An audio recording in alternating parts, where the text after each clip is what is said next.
RTD's A-line to DIA just can't catch a break. This week's problem, a highly disruptive cracked rail. But now for the first time, we are getting an inside look at some of the struggles within RTD to get it right. New for you tonight, Denver 7 investigator Ryan Luby uncovers internal records showing that RTD has been bombarded with concerns from the very beginning.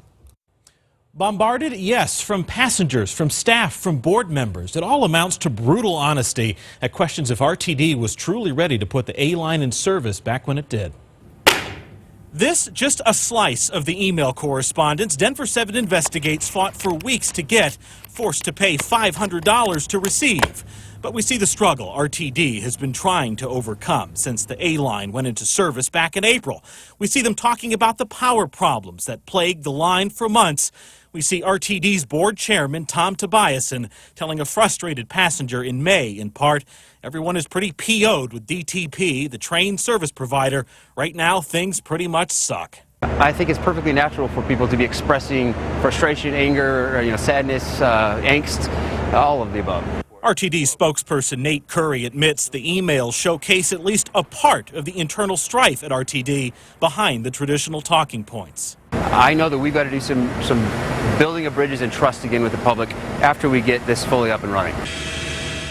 Curry also admits RTD's perception problems crept up with the A-line itself. Problems like those found in the internal records, such as the passenger who called in to RTD customer service, stuck on the A-line for more than an hour and a half in May. Some people were actually peeing into water bottles, which is just quite unsanitary.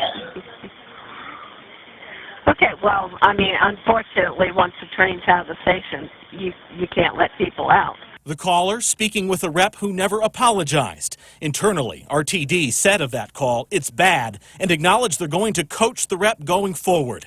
Still, between June and August, more emails. One passenger saying there seems to be a disconnect between what the A-train to DIA was promised to be and what it is so far. Another passenger saying, I continue to applaud RTD for finally providing rail access to DIA, but I wonder if its opening was premature, given all the problems that are an inconvenience to travelers and create an embarrassment to our city. Do you think the A-line was put into service prematurely? Prematurely, no. Could it have had some of the issues resolved ahead of time than it had? Probably. Probably, and truthfully, numbers are up on the A-line. As for the problems, our Mark Stewart asked to speak with Denver Transit Partners on Thursday, the contractor that's operating the A-line. They told him they'd be happy to meet with him early next year. Then they declined his request altogether. Now, if you're looking for a little light reading this evening, we have some of the most pertinent emails we paid for up on our website right now, thedenverchannel.com. I'm Ryan Luby, Denver 7 Investigates.